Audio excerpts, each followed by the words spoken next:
आमचा विरोध असायचा काही कारण, जी काय मदत लागेल ती सरकार करेल, तो चालू व्हावा ही माझी पण अपेक्षा.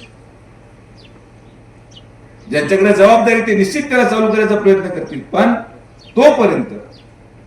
तोपर्यंत ह्या सगळ्या शेतकी विभागाचं नियोजन, आता मी नुसतं माझ्या कारखान्याचा चेअरमन नाही, पण मी माझ्या कारखान्याचा शेतकी अधिकारी पण झालेलो आहे आणि मीच आता तुम्हाला तोड देणार आणि आता मीच बरोबर सगळं मार्गी लावतो. कोणाच्या वशिलाने शिफारशीने. अगोदर काय व्हायचं, टोळी इकडची या बांधावलीकडे सरकली, काय ते तनपुरीच्या शेतात गेली, तिमिकेच्या शेतात गेली. आता विषय राहिला नाही. कोणताही बांध उलटला तरी कमळायचं, त्यामुळे काही फरक पडत नाही. आणि माझा त्रास कमी करण्यासाठी केलं मी तुम्हाला सांग.